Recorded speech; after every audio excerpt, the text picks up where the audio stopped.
Good morning, students. Welcome back to online classes of Heritage Public School. I hope you all are doing well. Okay, children. So let's continue with our studies.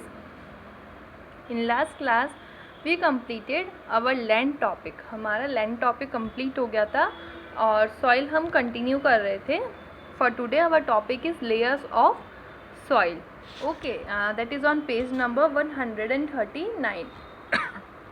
So let's continue with this topic. So there are different types of soil. First one is topsoil. The uppermost layer, जो uppermost layer होती है उसको हम topsoil बोलते हैं, जो कि rich होती है humus में, which makes the soil fertile. Humus का काम क्या होता है कि soil को fertile बनाना. अब humus ज़्यादा होगी तो soil अपने आप ज़्यादा fertile होगी और उसमें nutrients होंगे जो कि प्लांट्स को प्रोवाइड करे जाते हैं. Provides nutrients to the plants.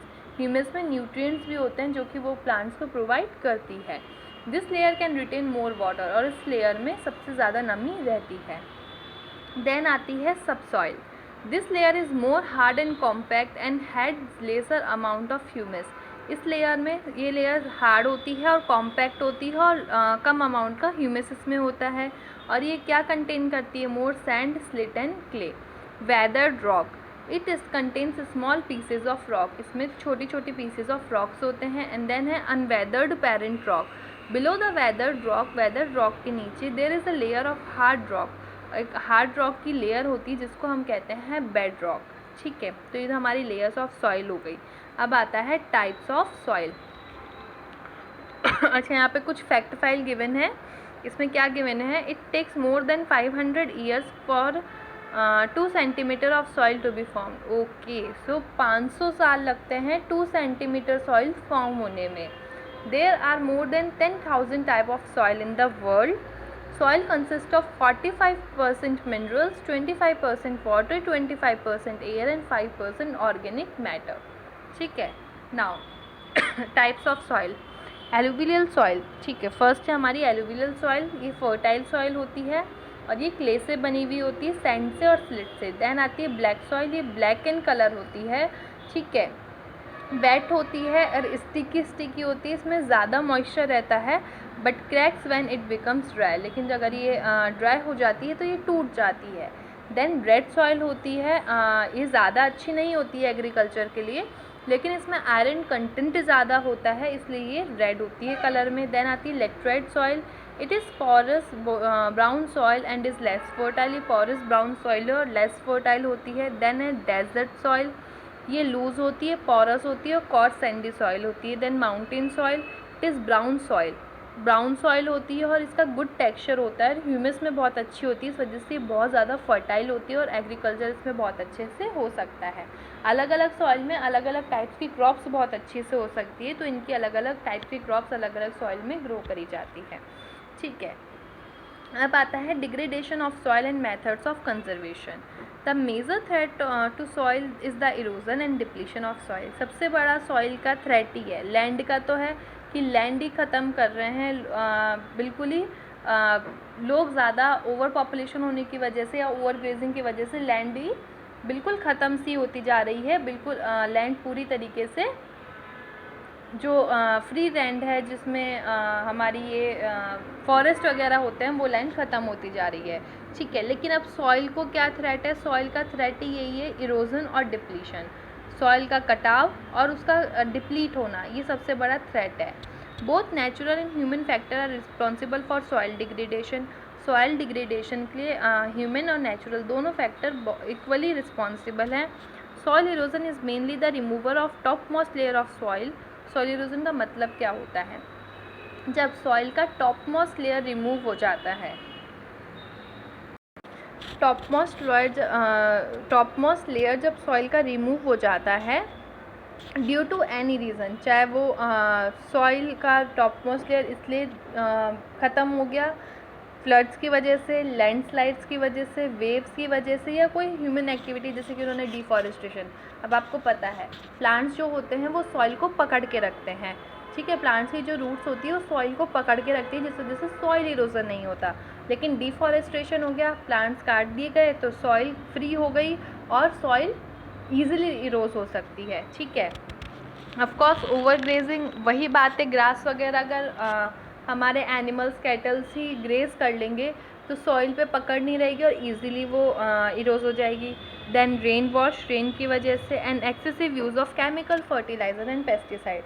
सबसे मेन रीज़न यही है कि एक्सेसिव यूज़ हो रहा है आज के टाइम पे फर्टिलाइज़र और पेस्टिसाइड का, जिस वजह से ये सॉइल की फर्टिलिटी को बहुत ज़्यादा, बहुत एडवर्स इफेक्ट करता है और सॉइल इरोजन का एक कारण बनता है। This affects the fertility of soil. Now let's move on to the next page. Methods of soil conservation. ठीक है, अब सॉइल को बचाने के लिए, सॉइल इरोज ना हो इसको भी कंजर्व करने के लिए यहाँ पर मेथड्स गिवन हैं बहुत सारे। तो the various method by which soil can be conserved are, first है afforestation. Soil erosion can be checked by planting more and more trees.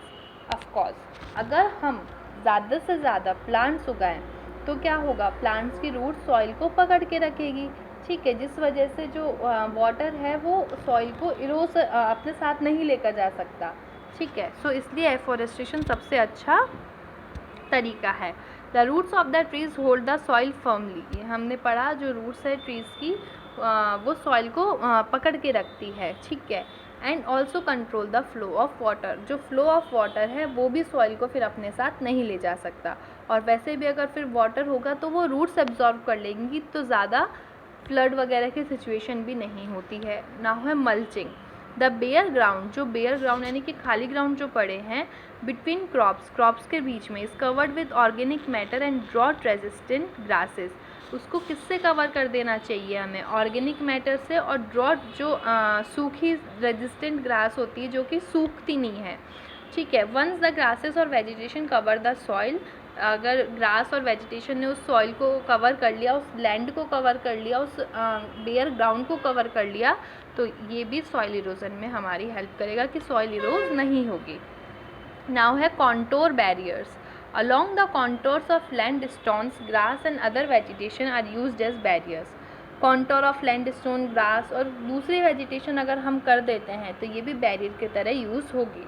It reduces the water flows and trenches are made in front of the barrier to collect water. ये क्या करेगा, water flow को भी reduce करेगा और trenches भी बना देगा in front of the barrier to collect water. फिर आते हैं हमारे रॉक डैम्स यानी कि check dams. Huge pieces of rocks are piled up in the uphill region. बहुत बड़े बड़े रॉक्स के पीसेस लगाए दिए जाते हैं जो ऊंचे हील वाले रीजन होते हैं, ताकि in order to slow down the flow of water which also prevent the loss of soil, ताकि जो फ्लो ऑफ वाटर है वो धीरे हो सके, जिसकी वजह से हमारा जो लॉस है सॉइल का वो भी ख़त्म हो सके, प्रिवेंट हो सके कुछ हद तक।